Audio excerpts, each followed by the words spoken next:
You're listening to the Tony Kinnett Cast on 93 WYBC. WCYTV Here on the Daily Signal.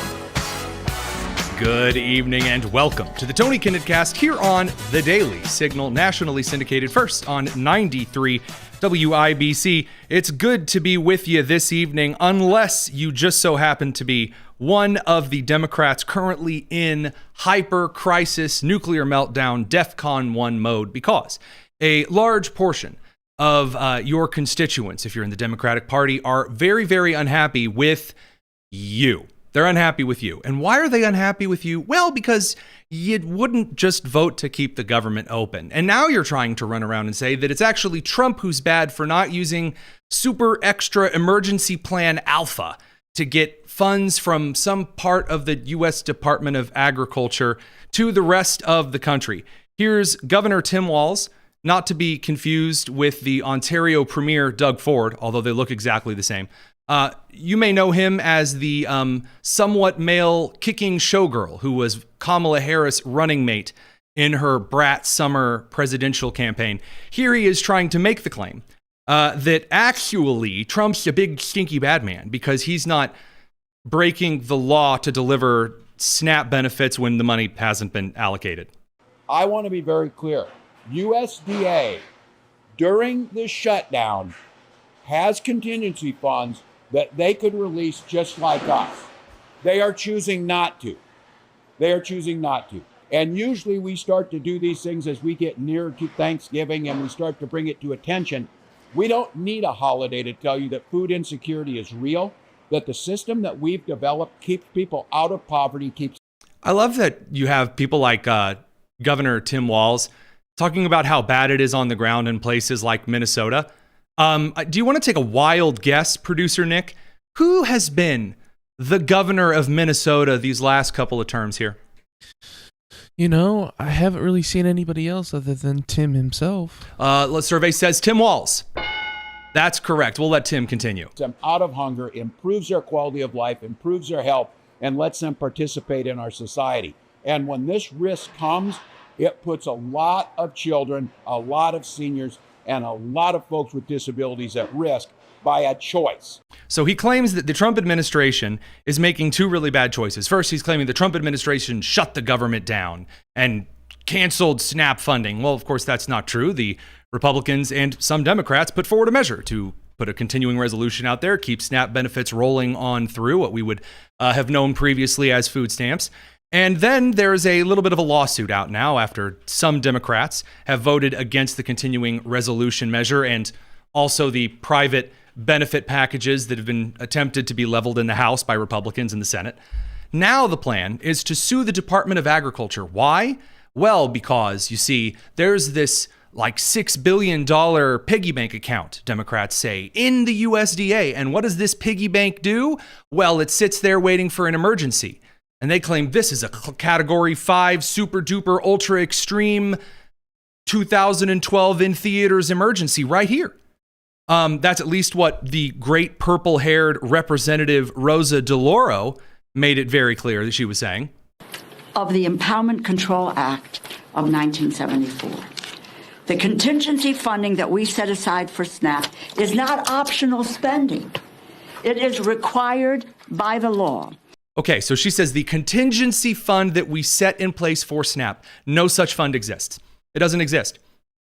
That's not the case. There's no Dave Ramsey envelope in the back where they can just open it up and boom, look, oh, it says SNAP on the envelope. Here's all this money. That's not a thing. She's citing a contingency that she's claiming is in the U.S. Department of Agriculture budget for SNAP. Here's the thing. SNAP is a mandatory program which is created and funded specifically by Congress. That means Congress says this amount of money is for SNAP. And then that money then goes to the agency and it's, you say, SNAP. Okay, well, we're going to give this SNAP money to SNAP recipients.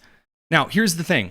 The president can declare a national emergency, which, by the way, Congress refusing to act and refusing to pass contingency measures, that's not an emergency. Just because Chuck Schumer screwed the pooch doesn't mean that that's like 5-alarm emergency. I'm sorry, that's not how that works.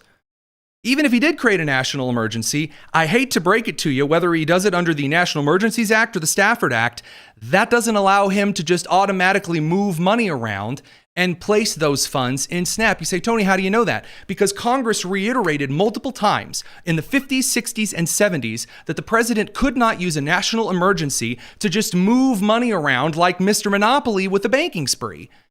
Why? Because we had just seen what happened when the governments of Weimar Germany, later on Hitler's Germany, Italy under Mussolini, the rampant inflation which would later hit post-war France, post-war Spain for a little while. That's when Franco would start moving money around like he had a job to do.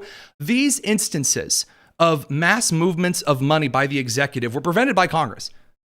As funny as this is, the argument that Republicans are now the ones that are keeping SNAP benefits away. Guys, I'm going to be real with you here. Even though purple-haired DeLauro, Tim Walz, other Democrats are trying this line, even some Democrats in the Senate aren't buying it. They're just not buying it. Senator Chris Coons of Delaware admits, yeah, well, they have to keep the government shut down and screw over the TSA agents and the air traffic control and the troops and federal workers in general and SNAP recipients. Why? Well, because this is the only leverage Democrats have. Chris Coons, Delaware. Republicans control the House, the Senate, and the White House. Frankly, this is our only moment of leverage. And although a very unpleasant tool to use. Oh, wait a minute. So you're admitting that this is your moment of leverage. So again, to fact check, Republicans control the House and the Senate and the White House. Republicans do control a majority in the Senate. However, they do not have 60 votes, which is required for cloture. What you're seeing right now, they'll pass a bill through, it'll get 53-54, a bipartisan mix. Republicans and Democrats vote in favor of the continuing resolution. And then you'll have some Democrats, like Cory Booker, sit there constipated and go, no. And that doesn't reach 60 votes. Now, there are some senators like Hawley. I also believe Senator Rick Scott of Florida, as well as Democrat Senator John Fetterman of Pennsylvania, who's saying, we need to nuke the filibuster over this. We need to go nuclear option. Guys, no. Do not nuke the filibuster. It's a bad idea. Whenever you get rid of a lot of Senate parliamentary procedure, you are asking for pain. But I digress, because you also have guys like Sheldon Whitehouse, the most Rhode Island name ever to come out of Rhode Island, also saying that, well, you know, this is just the only leverage. If we have to hurt Americans, we got to hurt American families. Well, that's the only option we got on the table. Here he is. This is White House to Nicholas Balassi. Why are working families the leverage the Democrats need to get Obamacare fixed, to get the Republicans to fix Obamacare? Why is that the place you guys have to go that far? It's the only lever we have. Oh, it's the only lever we have. It's all we got. By the way, my personal favorite of any kind of video you can get out of the Hill is the senator who is so desperate to hit the elevator button and it opened the door and he gets in there. Senators love to escape situations like these. And then when the button doesn't instantly open the elevator doors, he then is forced to talk to the reporter. So you can see him like sprinting up to the elevator like, oh, I got to press the button. Nicholas got to me first. And then he has to admit, yeah, we're doing this on purpose. Now, you may be wondering why this matters. Why care? I mean, so yeah, a couple of senators, you know, having a grumpy time admitting that they're doing this on purpose.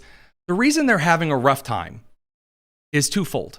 That's right, twofold. Number one, because Senate and Democrat leadership in general is panicking. They are full on panicking Anakin. And number two, because the country is also not particularly thrilled about what the Democrats in Congress are doing. We'll go in order here. First of all, Chuck Schumer is panicking hardcore. He's losing it. He did a little press conference presentation today with the FedEx Kinko's posters that they all seem to have access to 24 hours a day. And he was talking about how mad he is about Trump's ballroom and also the building that they're putting in at the White House. And so Chuck Schumer, he's out there yelling about that. That doesn't work. His office is hectic. Do you know how I know? Because Chuck Schumer's social media interns were sending out tweet after tweet after tweet after tweet after tweet, one after the other today. I was watching them. I was on a news hit. I'm the national correspondent for the Daily Signal. It's one of my jobs to do TV hits throughout the day. And I couldn't escape these just consistent, just out there, just tweets from Chuck Schumer. desperate to get any purchase anywhere whatsoever. We're going to talk about this panic a little bit in a moment. Radio crew, we have to send you to the commercial so I don't get kneecapped by the FCC. It's the Tony Kinnett Cast. We'll continue on the live stream. So these tweets are nothing special. For those who are listening, 6 hours ago, tonight, Senate Democrats will take over the Senate floor to fight back. They're not. Thanks to Republicans, Americans are on the brink of a healthcare crisis. No one cares. This Republican healthcare crisis. Okay. We are in a healthcare crisis. That's great, Chuck. Next slide. Millions of hungry families are... Okay, Chuck. Instead of fixing healthcare... Okay, next slide. Republicans are in charge. Here we go back to... Right now, we're forced to... Chuck's communications office is terrified because there are other Democrat senators who are getting a hold of his office and are saying, dude, it's a bloodbath out here. What are we supposed to do? And Chuck Schumer steps forward with his COM7 and goes, I know, I'll send a tweet. And he's tried that 56 times in a row. By the way, the reason that I know so much about this particular thing is because in the land of PR and social media, my advice to someone going through a hard time is the exact opposite. Don't tweet. Democrats, they do the opposite. They bite the bullet for it. Now, here's the fun part. Over on the media, Democrats are at the mercy of pundits, anchors who are not just giving them the benefit of the doubt anymore. First of all, Senator Peter Welch essentially backed into a corner over on CNN today, pointing out that the nation's largest public sector union is telling Democrats to get over themselves and freaking pass the CR. Because, of course, what's a union's biggest concern? They don't get paid. Here's Peter Welch admitting, well, yeah, we know it's tough on people, but dang it, Chuck's a tweeting right now. The nation's largest public sector union calling for you guys to pass a clean continuing resolution. Does that change your position? It doesn't change it, but it's a real indication of how this is really tough on people. It doesn't change what I'm willing to do, but I admit we're hurting people is a wild thing to say politically. And then you've got Cory Booker, all angry eyes himself. Now, we'll be getting to Cory Booker a little bit later in the show, but props to the Lindell TV, the Mike Lindell TV reporter that they've put in Washington. I have rarely seen a Maverick get so many good questions off at various members of the Democrat Party. It's a real talent they've got over there. Some really good questioning. Here's how Cory Booker responds. Whip Clark said the Democrats are keeping the government shut down so you guys can use this time for leverage. But now nearly 2 million Americans are going to go without paychecks at the end of the week. Do you have any comment on this? Can you explain how this leverage actually benefits the American people? I'm really confused by your question. The President of the United States controls the White House. So he's going to blame it on Trump.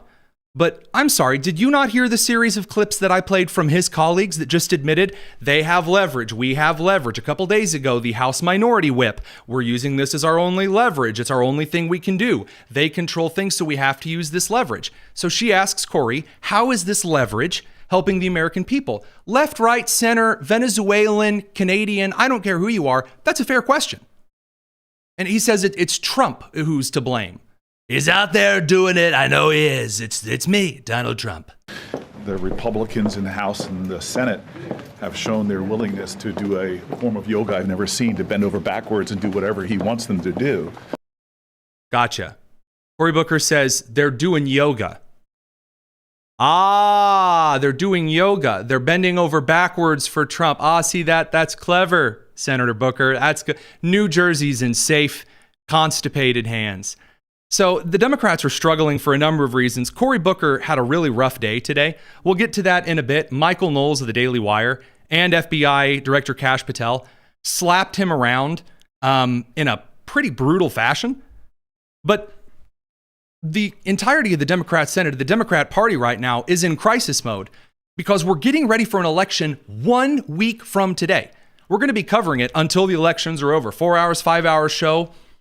We're going to be on a long time. We've got a lot of great guests scheduled for that evening. We'll share more about that in a little bit. There's a lot to break down in what's supposed to be the bellwether for how 2026 is going to go. But we have something better on that bellwether. Don't go anywhere. We got to pick up the radio crew from commercial. It's the Tony Kinnett Cast.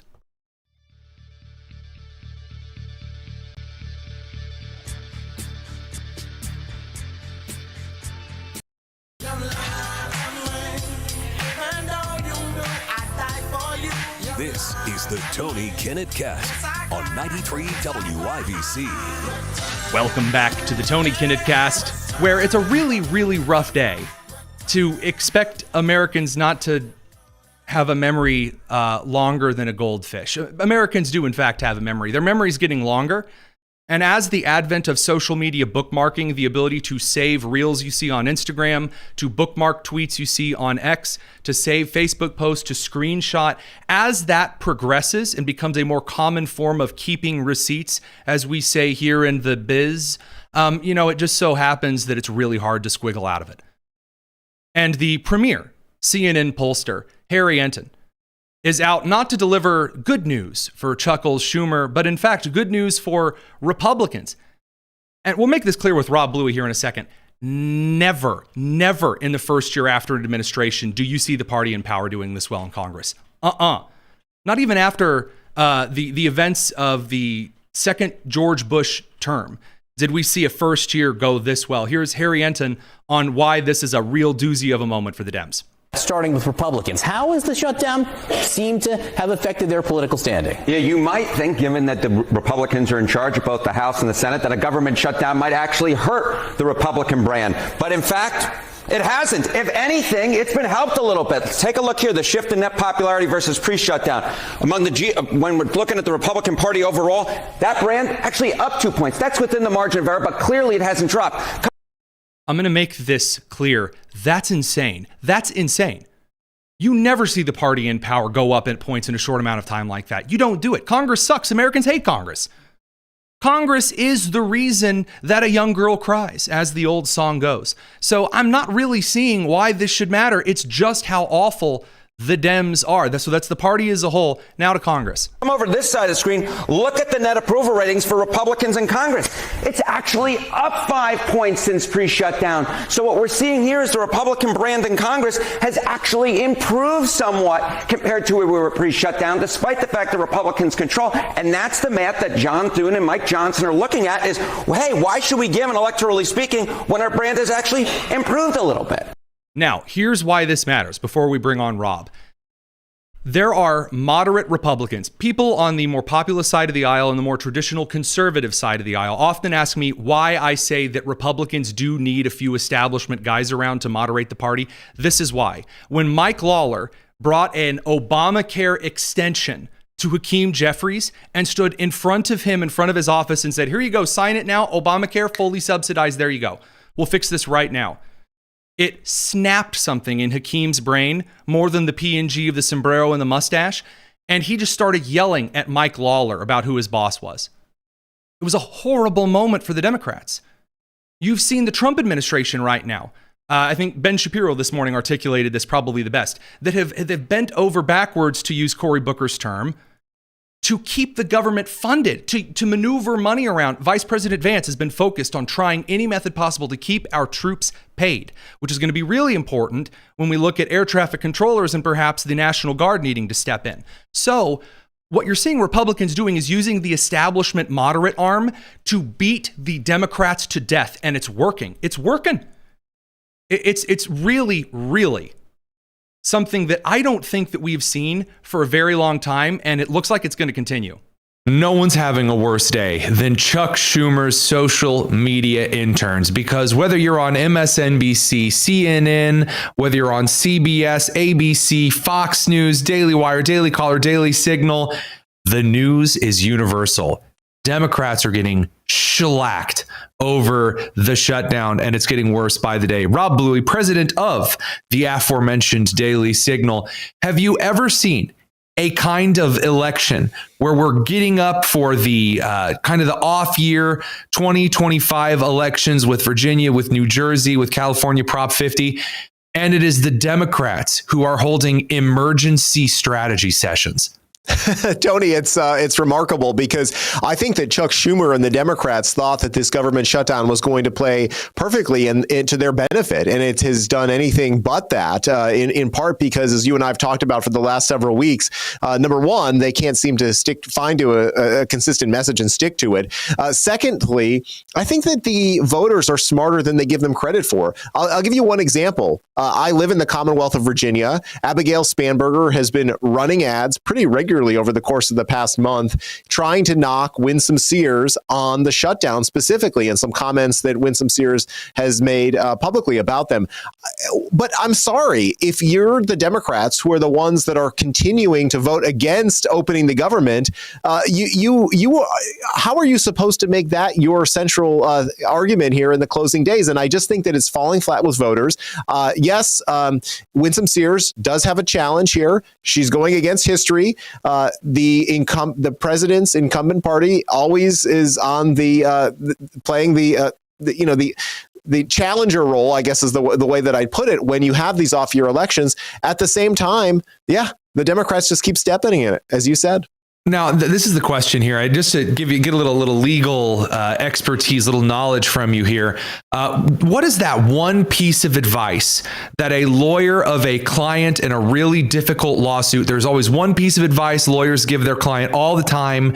It's just the best course of action, no matter what. Do you know what that piece of advice is? Well, don't incriminate yourself. I don't know. Plead the fifth. Yeah, what is don't it? incriminate yourself. Shut your mouth. Don't speak. I'll do the speaking. I'm the lawyer. You sit there. You be quiet. Chuck Schumer, 47 minutes ago, instead of fixing healthcare, Donald Trump has spent it 31 minutes ago. Millions of hungry families are 26 minutes ago. It has been 39 days since House Republicans. 14 minutes ago, Republicans are in charge of the White House. He is freaking out. His social media team is freaking out. You talked about Spanberger in Virginia. She's pumping out ads like nobody's business. She's freaking out. The Democrat gubernatorial candidate up in New Jersey, Gavin Newsom, is on podcasts losing his mind, giddily yipping about eating Wonder Bread as a child. I have never seen someone slapping the panic button like it's the Staples That's Easy button. This is wild. The Democrats should be in a strong position in all of these elections that you have mentioned here today. Everyone knows that Republicans are stalwarts in New Jersey and Virginia. Right. Come on. Right. Two states that Kamala Harris won and certainly Joe Biden won 4 years before that. So now you have a situation, though, I think, where, number one, they're not talking about the policy issues that voters care about.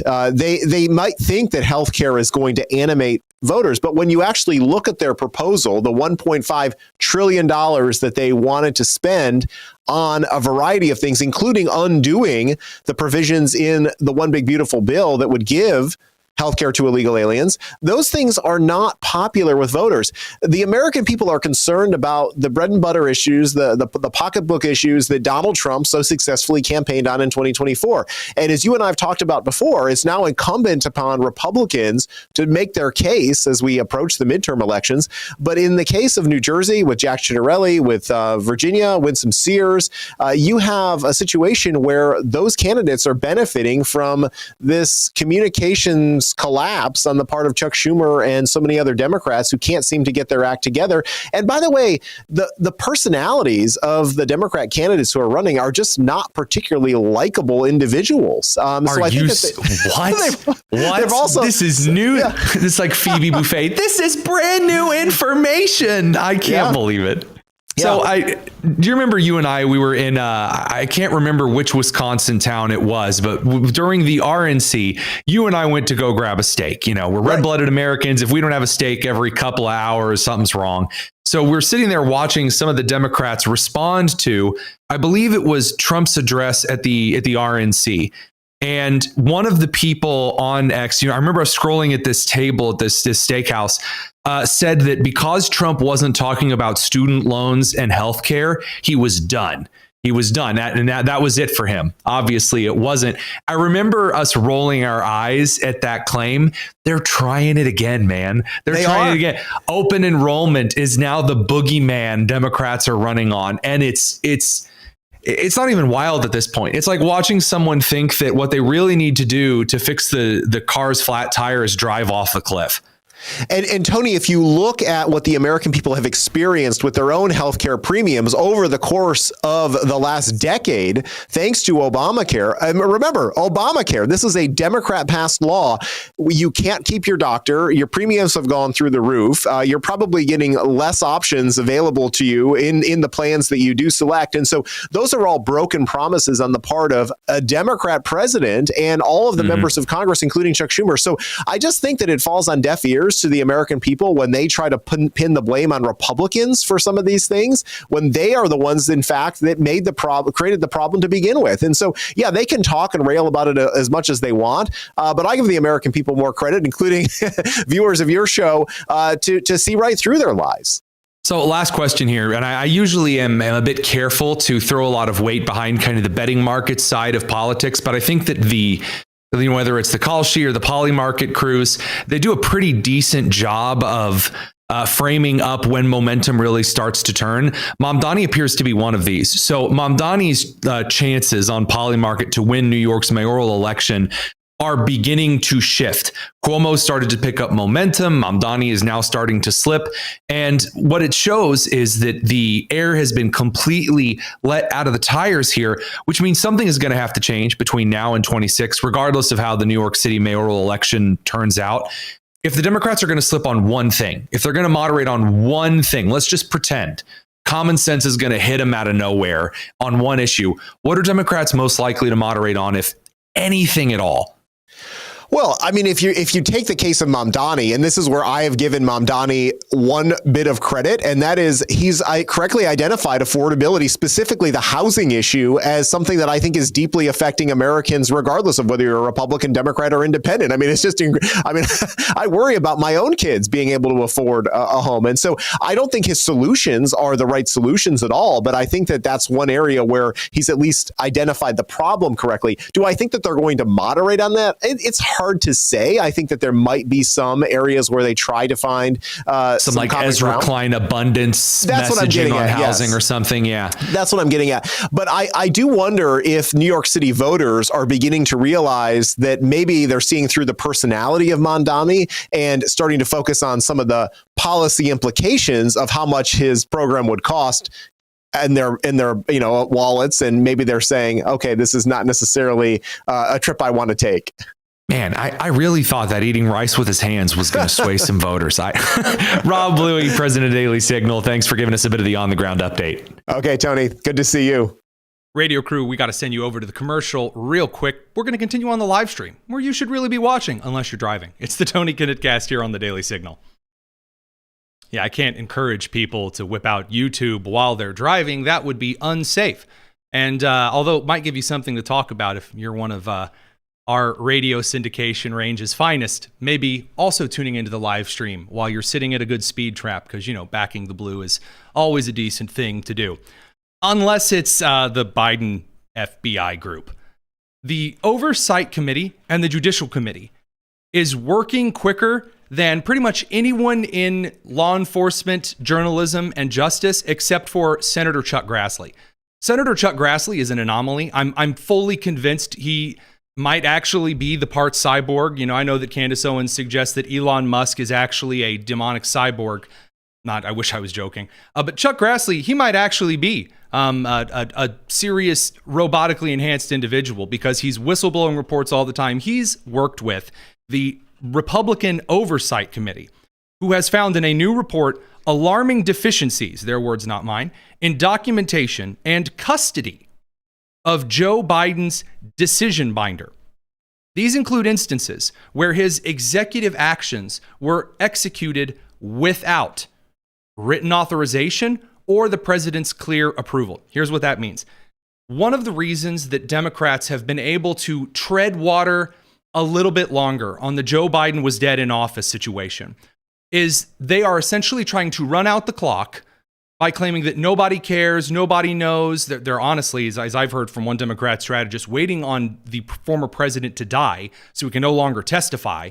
But essentially, the idea is that Joe Biden, who wasn't giving executive orders, and he wasn't issuing pardons or signing things himself, well, at least he had this special decision binder. The special decision binder that had all of the things he was going to do and some Hello Kitty stickers and maybe a little bit of soda. And it was his binder. He carried it around like an excited sixth grader on their first day of school. Only, according to some new Republican Oversight Committee documents, Biden didn't have this decision binder. So wait a minute.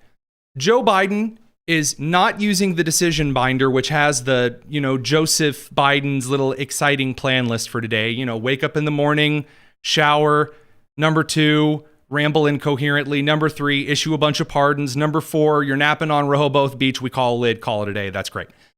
That binder wasn't even in his hands. And then someone else is using his phone to communicate that he wants something pardoned or executive ordered. And then he's not even physically signing the executive order. Who's president? Who's president? Who? Now, remember the Biden committee, group, crew, whatever. They have been called to testify before the Oversight Committee, and they all essentially said a bunch of things that were quiet, off the record, nobody saying anything until now. Now, we're only going to be able to play about a minute of this, but just look at some of the sweaty, very sweating former staffers answering these questions. Was the number one issue in the campaign the president's fitness or his age? Did you ever see President Biden in a wheelchair? I do not recall ever seeing President Biden in a wheelchair. And new information now on the people in his inner circle and how the cover-up actually operated. The Republican Oversight Committee has a little full mini documentary on this. It's really good. Unfortunately, just because of time constraints of the show, we're not able to go through it all because there is a media meltdown that is really hilarious. We're going to talk about it here. We got to bring the radio crew back from commercial in about 30 seconds. So allow me to encourage you to tune in 1 week from tonight for our election night coverage. It is going to be jam-packed, full of course, some on-the-ground interviews from some Daily Signal teams at some of the victory and defeat parties from Mamdani in New York City, all the way down to Lieutenant Governor Winsome Earl Sears versus Abigail Spanberger, Prop 50 in California, Gavin Newsom's big excited dream. You need to tune in with us. We got to bring the radio crew back from commercial. Don't go anywhere. It's the Tony Kinnett Cast.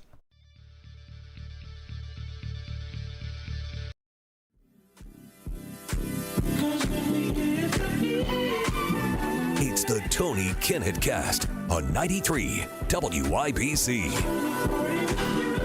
I do, in fact, want to party. Whenever I see the legacy corporate media, and then also the new clowns they've propped up to be the new media for the Democrats and the leftists, whenever they start having a really rough time, boy, it just puts a smile, a nice snaggletooth smile on my face. And right off the top of the bat, MSNBC's Lawrence O'Donnell. You don't know who that is. It doesn't matter. He's some evening night host who thinks that he's Walter Cronkite, but instead he probably could fit in for Bozo, the clown. He's very, very angry. Why is he very mad? Because more people are tuning into Scott Jennings, who's a friend of the show, phenomenal radio host over on the Salem Network, and of course, most famously, on Abby Phillips' show as essentially the main character over on CNN. MSNBC's Lawrence O'Donnell is throwing a hissy fit because no one is watching his show. And now CNN eagerly pays a Trump supporter to lie on CNN every day and night for Donald Trump. CNN did this during the first Trump presidential campaign and presidency. CNN regularly paid Trump supporters to lie about Trump on CNN, but the CNN regime then realized that was a mistake. I love this. I love it so much. And there's a couple of reasons. Number one, the bitterness from an old man who no one is interested in watching, straight into my veins. I've had this happen. I am aware of conversations by those who I've sat across the microphone from, who are complaining that people are tuning into the Tony Kinnett Cast. Now, I think the world of a lot of my colleagues out there, including competitors.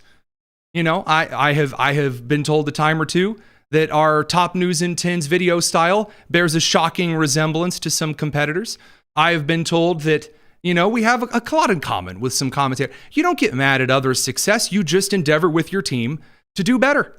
And I'm constantly trying to encourage our team to make the show better for you. But you're not going to catch me getting on television or radio or the broadcast and going, boy, that Benny Johnson, he just gets out there and he gets so many interviews. I'm so mad about it. No, I think that Benny Johnson, although he is what some would call a competitor, he's a very good host at times. He has some great interviews in a way that's a lot better than how I do some interviews. There's a reason that we rotate the Ruthless guys and Ben Shapiro, Michael Knowles. We rotate in some Megyn Kelly. There are so many excellent hosts out there. To get out there and just whine and complain, people are watching Scott Jennings instead of you. This is one of the reasons why, you beta. Get some protein and some testosterone. My goodness, they make pills for that now. Gavin Newsom, speaking of a desperate need of testosterone pills, Gavin Newsom, He's out here very, very angry. Why? Well, not because of competitors. He's very angry that Joe Rogan, you know, the Joe Rogan, pull it up, Jamie. Yeah, that kind. Well, he's very, very upset that Joe Rogan won't have him on as the governor of California. And so here he is complaining on his own TV interview. Joe Rogan won't have me on or doesn't invite me over to play Nintendo. Gavin Newsom, go. He hasn't, for years and years, he's been attacking me, and it's one way, and he won't have me on. He's consistently not having me on. By the way, I'm moving on. I have no interest. You're done with him? Joe Rogan's the... I'm moving on. That's why I'm taking this moment on this. The story is with Michelson over on CNN to whine about Joe Rogan. By the way, that's very disrespectful to a host, by the way. I don't care what network you're on. Some guy comes on and goes, well, I'd really like to be on this show, but I'm moving on. And he's playing Hillary Duff's So Yesterday in the background. Facebook of podcasting. He was sitting across one of the brightest minds in podcasting right now. The guy was in the mic. And there are a lot of people at the mic doing extraordinary things. Thank you. Yeah. In podcasting. Joe Rogan's got a pretty big audience still, though. You know what? Look, you can even see the host here is trying. He's trying to be nice. He's trying to be nice. He's trying to facilitate. It's so Bush League stuff. Go ahead, producer Nick. The greatest to have ever done it. Yeah, he's got a pretty big audience still. You don't have to agree with anything, everything a host does. There are a lot of people who maybe I disagree with. I'd gladly, take a guest spot on their show. And there are others that I disagree with, who I do regular TV panels with. Mike Leon. We, I believe, pitched some kind of a weekend show idea over on the NTD side of things, kind of a Hannity and Coleman style show. Media is a kind of a fun atmosphere like that. But the right wing has embraced this new media, this podcasting, and said, we're not going to cancel you for being a little bit different than the rest of us. We're not going to. When I went on Timcast and we started talking about aliens, Tim Pool, do you really think that I wanted to sit down and talk about aliens for an hour? Stop shaking your head, yes. No, not particularly, but you get into it, you have fun, and I ended up enjoying myself by the end of it. I would. I know you would, producer Nick. And that's just one of the parts of media. The Democrats haven't figured out how to have fun on podcasts either. Liberal podcaster Jennifer Welch, and yes, we are higher than Jennifer Welch in the ratings, but of course you already knew that. She's very mad that the Democrats, the establishment, the Dem establishment, as she says, they're not getting on board with the "it's good Charlie Kirk was assassinated" routine. So here's the left's new media. Let's see how many flies they get with this pot of vinegar. Finally, if you think this Zohran thing is happening just in New York, and you think people are waking up only in New York City, you're mistaken. Look at this clip of a wine mom at the No Kings March. Play the clip. Whatever his name was? Charlie Kirk, ma'am? Yeah, him's horrible. Horrible. Him's horrible. Charlie Kirk is horrible? Yes, I'm glad he's not here. You're glad he's dead? Yes. Why would you say something like that, ma'am? Because he was horrible on the campuses, the college campuses. Horrible person. You know what? I do the exact same thing. Well, would you be glad if I would die? Maybe. I'd have to think about it. You should be ashamed of yourself. You should be ashamed of yourself. Your friend just said she'd be happy if I died. I think we need to... She eventually spends the rest of the clip saying, well, you need to get on board with this, Democrats, because this is where it's going. This is what's happening. Radio crew, we're going to send you off to the commercial so I can pay penance for letting a naughty word slip onto radio airwaves. It's the Tony Kinnett Cast. Oh, she caught it. Way to go, Al. Thanks. We'll see you guys after the commercial break. Allison over at the WIBC board has done more to keep me from unnecessary fines because I don't watch some of the clips closely enough, more than any other person combined. So thank you. The Democrats think that this is the move to get more murderous, to get more angry, to get more outraged at absolutely everything. And how do we actually find our way into this? Well, it comes down to a committee hearing today in the Senate Judiciary Subcommittee on political violence. So we're going to get to that a little bit in the next segment. There's a couple of other breaking news pieces. You know what? Actually, I changed my mind. We're going to get into it now because that's just how important it is. So according to some of the clips played today from Senator Cory Booker, Guys called to testify like Michael Knowles of the Daily Wire, who's of course been the target of some pretty severe political violence. Right now in our country, we have more individuals who are amping up the idea that violence is the appropriate response to any political disagreement than we have had in a very, very long time in this country. And obviously, we can talk about Charlie Kirk. We certainly have. We can talk about the other instances, the dozens, if not hundreds. We've covered those extensively on the show. But Democrat Senator Cory Booker gets in front of the rest of the committee, and he announces that actually it's Republicans who are the bad guys right now because they refuse to condemn violence. Here's Cory Booker going for the mold. Can't accurately describe a problem and do it without partisan rhetoric or seeking to score partisan points, we will not solve this problem. I have a lot of colleagues that are wiser and more full of grace. I'm a big believer about faith, that before you tell me about your religion, first show it to me in how you treat other people. If you ascribe to the beliefs of my faith, of Jesus Christ. The Democrats always do that. They hate the actual teachings from the New Testament, from Jesus Christ. They despise the teachings of the Catholic Church, which has maintained a pretty moral consistency throughout the last 2,000 years of the Catholic Church. Over in Protestant land, over your local indie-fundy Baptist, we Bible thumpers would say, supporting abortion, yeah, killing children, not exactly one of those top-tier things you should be okay with. In context there, he's secretly being combative with Michael. Of course he is, because Michael Knowles, being the Catholic at the table, who is very open about his faith, of course with Charlie Kirk, who made his faith in Christ, his relationship with Christ front and center. Cory Booker's making the case that if you go out there and you say left-wing violence is a growing problem, and again, don't take just Republicans' words for it. There are left-wing outlets who have written extensive articles in the last couple of months in the extreme rise, even despite weighted, ridiculous Cato studies that have been debunked, on the rise in left-wing violence. And Booker's trying to I guess, whistle past the graveyard here, not to put too fine a point on it. God, show grace. And I still remember bemoaning to Tim Kaine about the problems we have in our growing hostile, degrading and demeaning political climate. And he said, we're going to get back to this goofball in a second. We got to bring the radio crew back from commercial. It's the Tony Kinnett Cast. Don't go anywhere.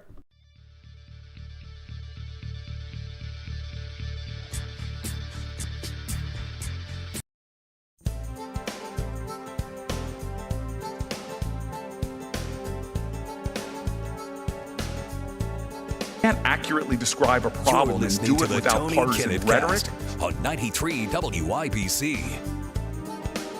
So Cory Booker, he's taking his glasses off. He's getting out the angry eyes because he's lecturing individuals who are targets directly of political violence from the left today in the Senate Judiciary Committee hearing. Cory Booker's mad that Republicans, conservatives, Christians have pointed out there are cases of left-wing political violence that are openly encouraged. I remind you, we just played a clip from the new media of the left saying that the celebrating political assassination is the move. And Cory Booker takes the time to go after Republicans who claim that, you know what, maybe left-wing political violence has become a bit of a problem. Here was Michael Knowles' very apt response to Senator Cory Booker of New Jersey. You know, I think Senator Booker made a good point just a moment ago when he said we have to self-examine. We have to be introspective. And, I can't help but think of a line today. Jay Jones has the vision, commitment, and integrity to keep families safe and make sure every Virginian gets a fair shake in the justice system. Now, what Michael Knowles is referencing, and why this matter is related to Cory Booker, is that Booker goes through this entire diatribe of why we all need to self-examine, and, well, I would call out violence on my own side if I saw it. Cory Booker has endorsed Jay Jones for the Attorney General position in the Commonwealth of Virginia. You know, the guy who in several text messages indicated that he wanted a former political opponent dead, shot twice, his wife and kids dead, breeding little fascists as he described them. And also in other videos and explanations in front of the public said that he, if Black Lives Matter needs a couple of dead police officers, then so be it. That's a good thing. Cory Booker has not withdrawn his endorsement of Jay Jones. So political violence and rhetoric for that nature, that's totally fine for Cory Booker. That's what Knowles is calling out here. I'll be working every day to ensure Jay wins this race. That's the endorsement of Senator Booker for a man who would seek to be the Attorney General of Virginia. This is a man who, if people have not been reading the news, has called for a Republican to be murdered, for his children to be murdered, for the children to die in their mother's arms in order to persuade the Republican to change his policy views, and a man who says that he would urinate on the graves of multiple Republicans. Senator Booker, in the spirit of introspection, is standing by this endorsement. So I suppose I would invite, well, perhaps I should have looked, because Senator Booker has left the room, and Ah, yes, of course. So Democrats are, again, sprinting away from the public right now because the public is no longer buying it. They're no longer buying the moral tut-tutting. I said this on a media hit today. I was told that, well, Republicans, that Trump needs to get the Republicans in the room to sit down and negotiate, and they just need to care. I was told that the left were the bleeding heart liberals who were all for the poor downtrodden. All of a sudden, they think leverage is more important than the SNAP benefits that they want more than anyone. You're supposed to see Republicans that are calling for cuts on entitlement programs. Instead, Republicans fully funded the entitlement programs to the Biden levels, and Democrats said no because they want external funding to illegal immigrants, and then admitted it. And now they're running on the political violence issue. And it gets worse because, of course it gets worse. I've got 4 minutes or 3 minutes left in broadcast time itself on the radio and TV side of things, but there's always more news. Additional documents from Operation Arctic Frost under the Biden administration, the Biden FBI and the DOJ investigated conservatives and conservative media for being friendly to the Trump team. That's it. They investigated them, sent people after them, and new documents reveal it's much, much, much worse than we had originally anticipated, and it was already pretty bad as far as that's concerned. So if you're watching over on the live stream, or on one of our TV syndicates, what you'll find is an email that was released today. The email says, blank is a colleague of Ed Corrigan, just a conservative. According to blank, Ed Corrigan is pro-Putin and anti-Biden. Blank, along with blank, colleague at the redacted. Consider what Corrigan is doing, quote, treason. That's an FBI internal communication.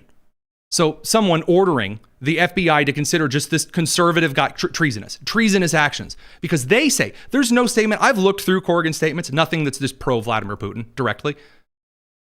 Just being against the president of the United States politically is enough to be labeled treasonous.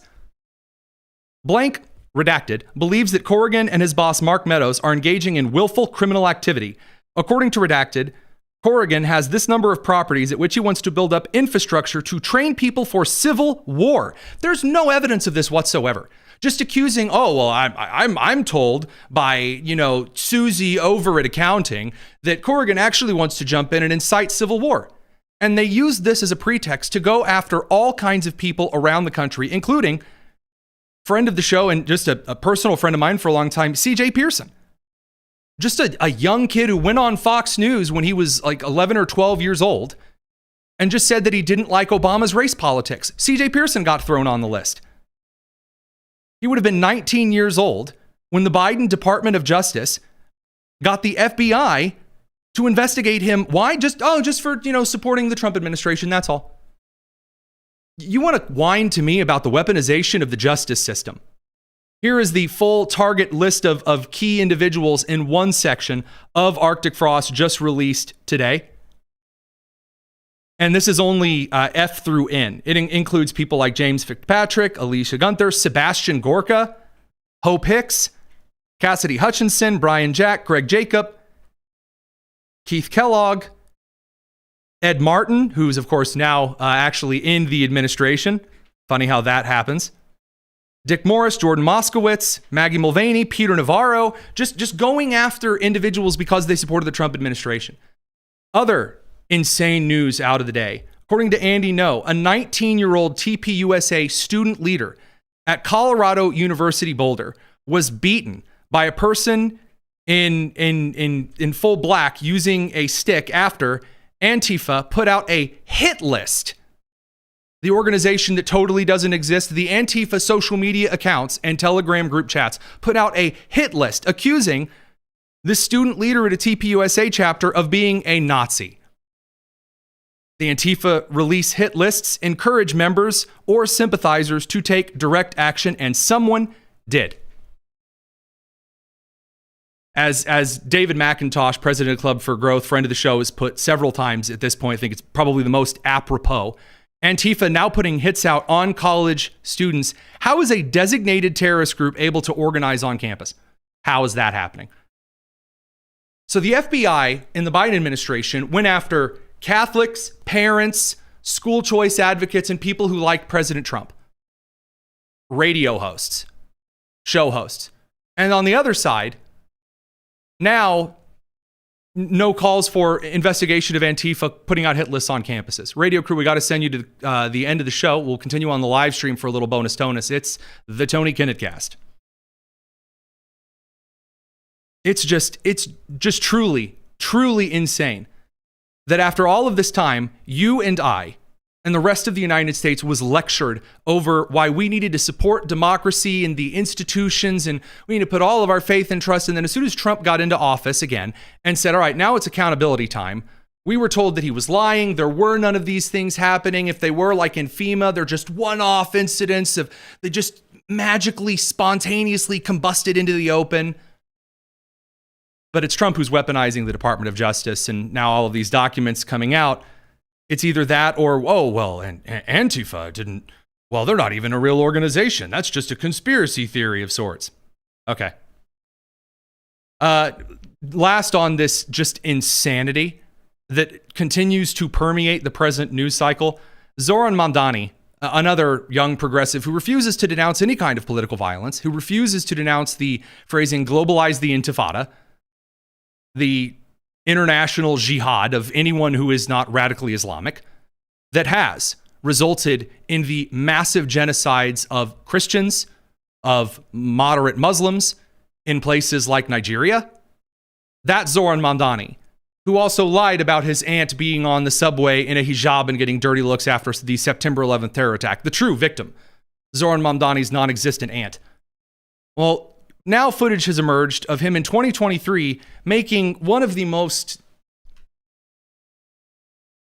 classic brainworm pro-Hamas takes of all time. You need to hear that. I didn't believe this is exactly what he was saying. You know, people post a clip and they try to paraphrase what's being said and it's not exactly said. We try to avoid that here on TKC.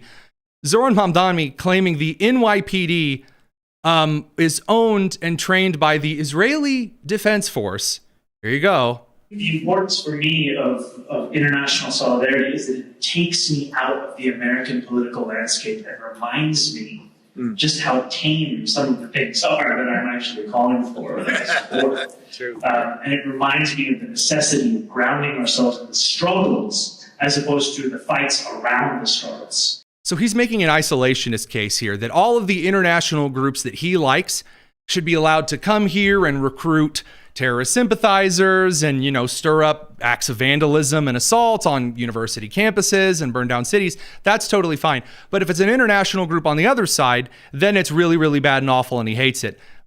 But then he gets to the NYPD because, you know, he says he wants to defund the police, then he says he doesn't. Now you hear what he actually thinks of them. For anyone to care about these issues, we have to make them hyperlocal. We have to make clear that when the boot of the NYPD is on your neck, it's been laced by the IDF. When the boot of the New York Police Department, the NYPD, is on your neck, not if, when the NYPD boot is on your neck, it is laced with the Israeli Defense Force, the IDF.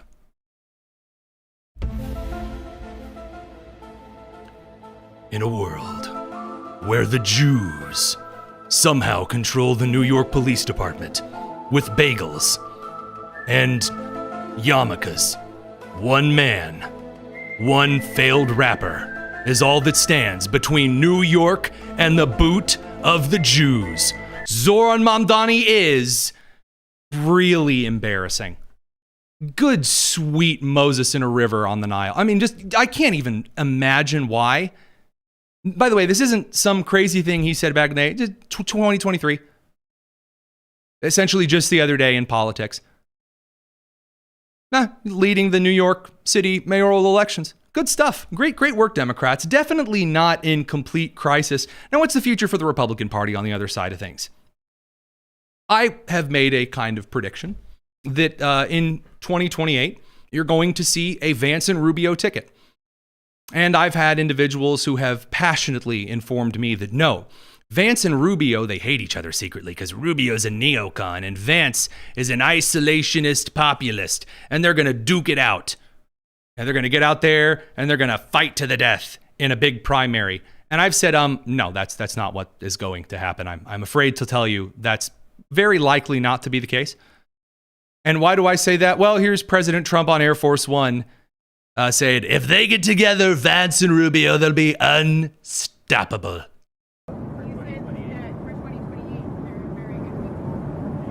Well, we have great people. I don't have to get into that, but we have one of them standing right here.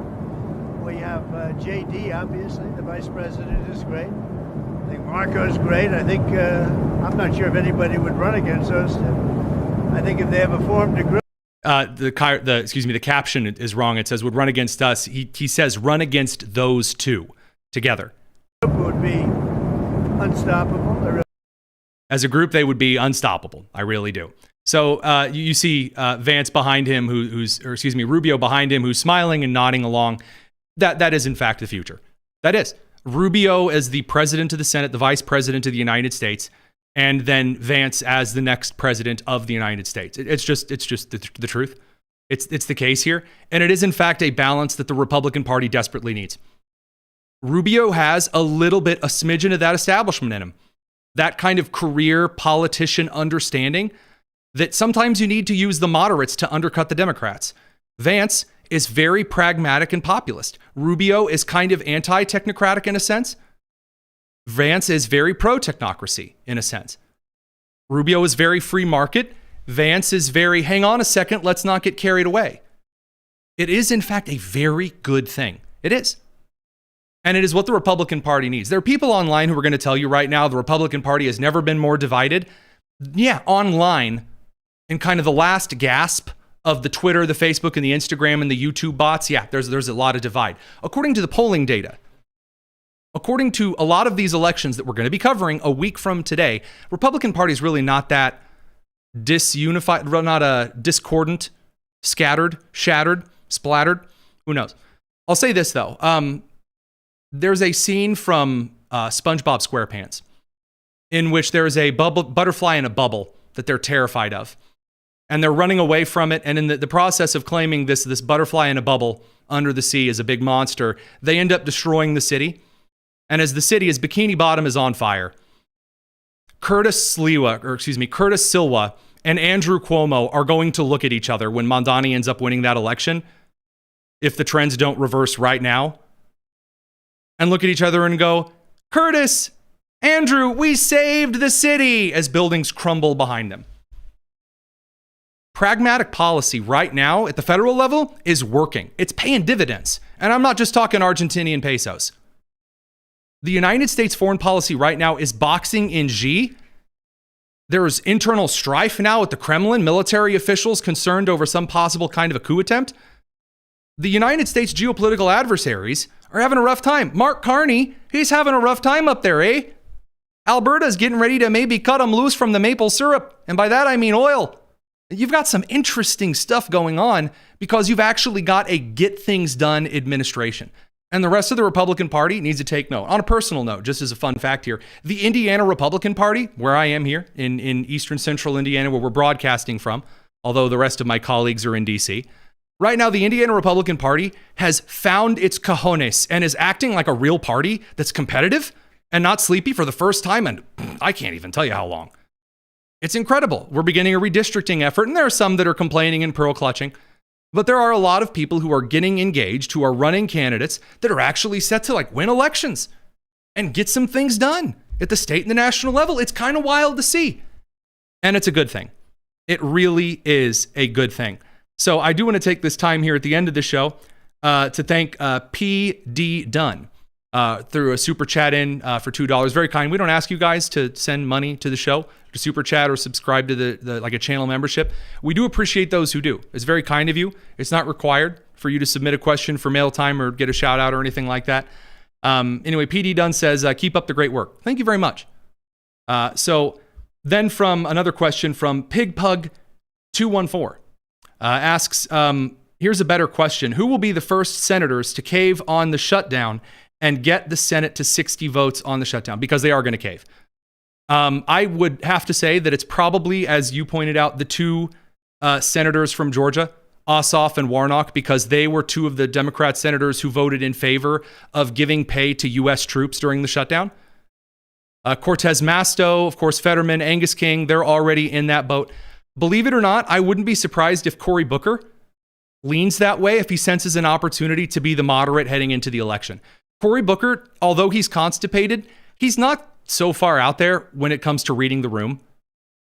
Right now, there are very few Democrat senators who don't dress like your local HVAC repairman that you know from church, that being Senator John Fetterman. There aren't too many Democrats out there who have taken his line, and there's kind of an open floor for it. Gavin Newsom's crazy. J.B. Pritzker, struggling with diabetes as he does. He's currently going through a real one. Who else is there, Nick? Andy Beshear has reiterated his commitment to guys in girls' locker rooms, the governor of the Commonwealth of Kentucky. Well, actually, he says it doesn't exist. The sexual assaults in Loudoun County, Virginia, they never even happened. Oh, gee. I mean, what? Jared Polis of Colorado has the charisma of AIDS. Who else do they have? Tim Walz is the worst. Kamala Harris, she's here. AOC, she's out there. She's energized, of course. I remind you all of the brilliance of drinkable air, the great Alexandria Ocasio-Cortez, and why she should be president. But we must remember, in a time such as this, we are not the crazy ones.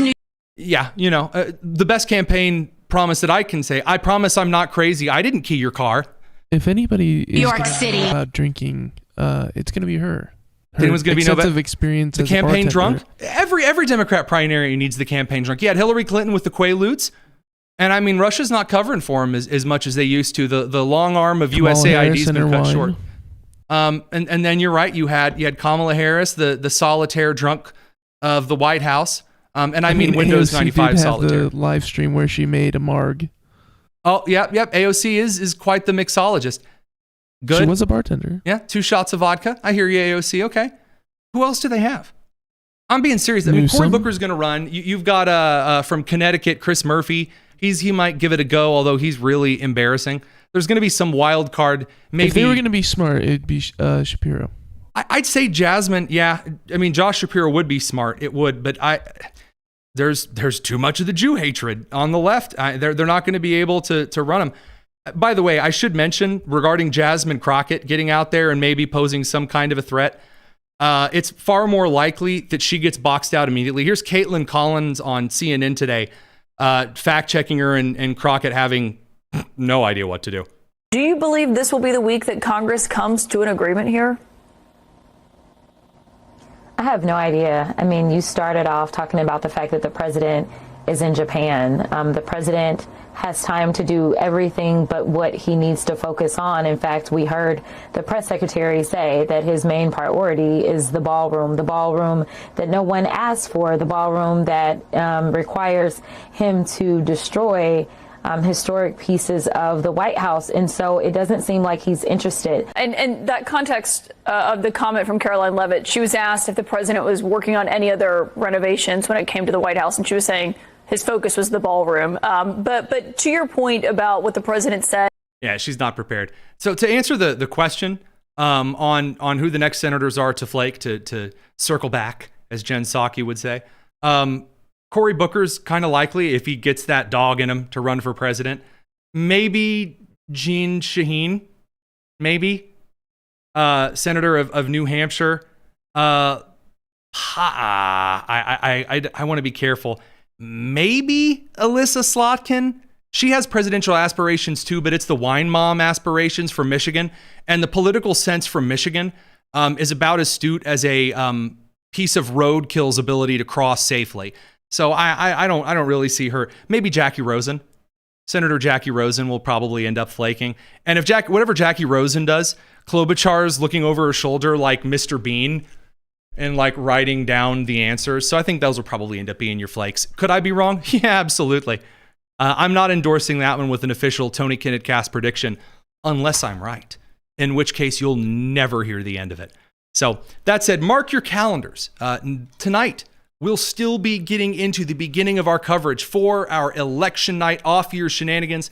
Probably going to be one of the biggest off-year election nights that we've seen in a very long time.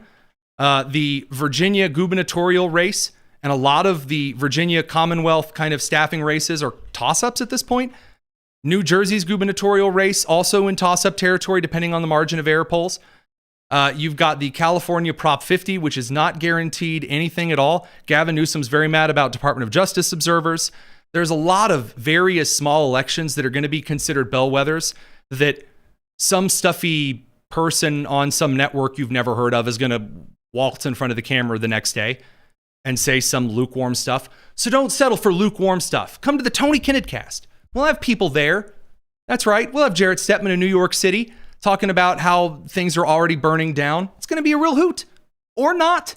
You don't have to pay for it. We'll see you guys tomorrow, 7 p.m. Eastern. It's the Tony Kinnett cast here on the Daily Signal, nationally syndicated first on 93 WIBC. Y'all take care.